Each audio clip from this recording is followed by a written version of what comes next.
जय माता दी, जय मां कामाख्या। क्रीम कालिकाय नमः, ओम ह्रीम दुर्गाय नमः, या जल जल प्रज्वल अग्नि रूपाय, ओम होम ह्रीम सिम ज्वाला देवी नमो नमः। ओम बम भैरवाय नमः, ओम छम क्षेत्रपालाय नमः, ओम छम शनिश्चराय नमः।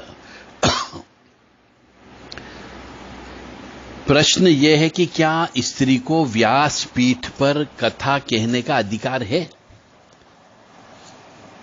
क्या स्त्री को व्यास पीठ पर बैठकर कथा कहने का अधिकार है?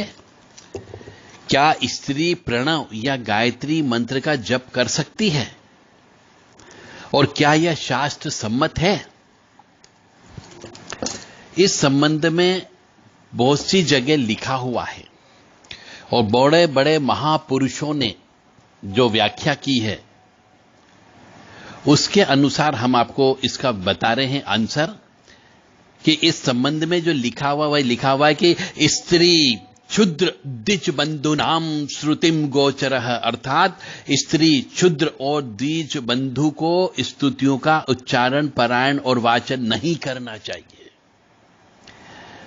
इसी आधार पर जो है धर्म सम्राट स्वामी करपात्र जी महाराज और अन्य महापुरुष और संतगण इसका विरोध शुरू से करते आए, फिर भी हिंदुस्तान की नारियां नहीं मान रही है और व्यास पीठ पर बैठ करके कथा कर रही है।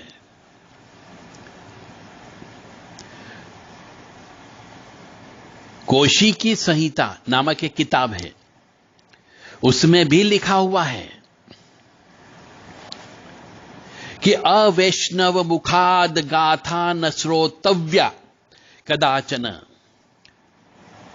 शुक शास्त्र विश्लेषण न श्रोतव्य श्रेष्ठान, वैष्णवाद्यत्र विज्ञो यो विष्णु और मुख उच्यते ब्रह्मणोस्य मुखमासित श्रुते ब्रह्मण एव सह।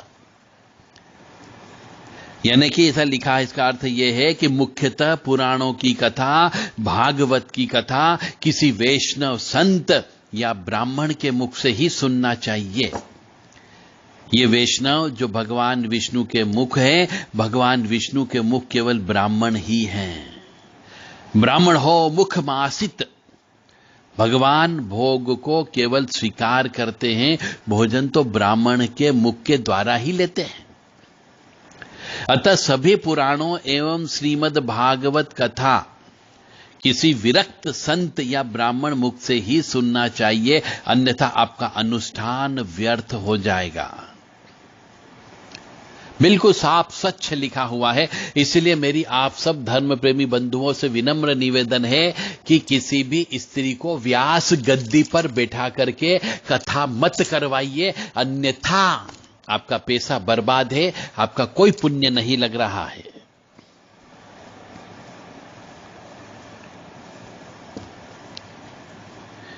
माताओं को महीने में 5 दिनों के लिए अशुद्ध होना बिल्कुल निश्चित है। वो भगवान ने ऐसी उनको ये सजा दे रखी या ऐसी कृपा दे रखी या ऐसा वरदान दे रखा है कि उन्हें महीने में 5 दिन अशुद्ध होना ही होना है, मासिक धर्म से होना ही होना है। तो मान लो कोई स्त्री व्यास पीठ पर बैठ करके कथा सुना रही हो और अनुष्ठान में हो और उसी समय वह अशुद्ध हो जाए, तो तुम्हारा अनुष्ठान कैसे पूरा होगा? इसलिए कथा कभी भी ब्राह्मण मुख से ही श्रवण करना चाहिए। स्त्रियों को प्रणव और गायत्री का उच्चारण निषेध है, किंतु आजकल बहुत सी माताएं बहनें खूब जप कर रही है, सभी जगह समानता की बात हो रही है। इसका आध्यात्मिक पक्ष जो है सो है, किंतु इसका वैज्ञानिक पक्ष भी है। सनातन धर्म जो बनाया गया है वह शुद्ध वैज्ञानिक आधार पर बहुत से टेस्ट करने के बाद बनाया गया है, बहुत से परीक्षाएं पास करने के बाद ऐसे मंत्र और ये सब श्रुतियां लिखी गई है। हमारे ऋषियों ने हर विषय को विज्ञान की कसौटी पर कसा है, जांचा है, फिर लिखा है। पहली बात तो सबसे बड़ी बात यह है कि स्त्री और पुरुष के शरीर की बनावट कभी भी एक जैसी नहीं हो सकती, तो दोनों एक जैसा काम कैसे कर सकते हैं? तो जितने भी वेद मंत्र हैं उनका उच्चारण नाभि से होता है, क्योंकि जो भी वेद मंत्र हैं यदि वो नाभि से नहीं निकल देंगे तो उसका फल प्राप्त नहीं होता। इसीलिए वेद मंत्र जो है उनका उच्चारण नाभि से किया जाता है। और प्रणव और गायत्री तो वेद के मूल मंत्र हैं और इनका भी उच्चारण नाभि से ही होता है। तो माताओं के शरीर की बनावट पुरुषों के बनावट से भयंकर अलग होती है। एक पूरब होती है, एक पश्चिम होती है, एक नेगेटिव एक पॉजिटिव है। माता जननी है और नाभि के पास में ही उन सब माताओं का गर्भाशय स्थित होता है। यह वैज्ञानिक कारण है। तो इन मंत्रों के उच्चारण से माताओं के गर्भाशय पर विपरीत प्रभाव पड़ता है और उन्हें भविष्य में संतान उत्पत्ति में बाधा आ सकती है।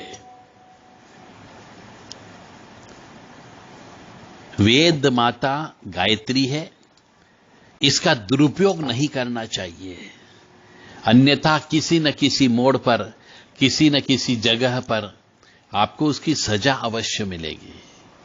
मानो या न मानो, यह पूर्णतः सत्य है। जैसे कि हम गायत्री मंत्र बोलते तो आप भी बोल के देखो कितनी बार आपकी नाभि पर जोर पड़ता है। ओम भूर्भुवः, जैसे ओम भूर्भुवः बोलते हैं उसी से पता लग जाता है कि हमारे नाभि पर कितना जोर पड़ रहा है मंत्र बोलने का। तो ओम भूर्भुवः स्वः तत्सवितुर्वरेण्यं भर्गो देवस्य धीमहि धियो यो नः प्रचोदयात्। तो इस मंत्र को बोलने पर हमारी नाभि पर कई बार एक प्रेशर पड़ा और नाभि पर जब प्रेशर पड़ता तो नाभि से ही वो नाल बच्चा जनने वाली उत्पन्न होती है जिससे बच्चे का जन्म होता है। इस प्रकार से इसके कहने की वजह से यह वैज्ञानिक कारण है। इस वजह से ओम शब्द का उच्चारण, प्रणव शब्द जिसको बोला जाता है, और गायत्री मंत्र जो है वेद के मंत्र है, उनको स्त्रियों को नहीं बोलना चाहिए। जय माता दी, जय मां कामाख्या। तो इसलिए स्त्रियों को व्यास गिद्ध पीठ पर बैठा करके श्रीमद् भागवत कथा बिल्कुल भी नहीं कराना चाहिए, और यदि कोई करा रहा हो तो उसके साथ सहयोग नहीं करना चाहिए, क्योंकि यह पाप कर्म में आप सहयोग करोगे यह माना जाएगा और अंततः कष्ट की प्राप्ति आगे पीछे अवश्य होगी। आप कहोगे कि साहब मैंने तो करवाई, कुछ नहीं हुआ मेरे को, तो कोई बात नहीं। 1 साल बाद, 2 साल बाद, 5 साल बाद, 10 साल बाद, 20 साल बाद जब भी आपके खराब ग्रह नक्षत्र आएंगे उस समय पे आपको इसका कष्ट का महसूस होगा कि मैंने किसी की हाय नहीं ली, किसी की बद्दुआ नहीं ली, किसी का पैसा नहीं हड़पा, किसी की जमीन नहीं हड़पी, मैंने ब्याज पे पैसा नहीं खाया, फिर भी मेरे यहां ऐसा कष्ट क्यों आ गया? क्यों मेरे को लकवा लग गया? क्यों मेरी लड़की विधवा होगी? क्यों मेरा लड़के की मृत्यु होगी? क्यों मैं बच्चे विहीन हो गया? क्यों मैं वंश वृद्धि नहीं हो पा रही है?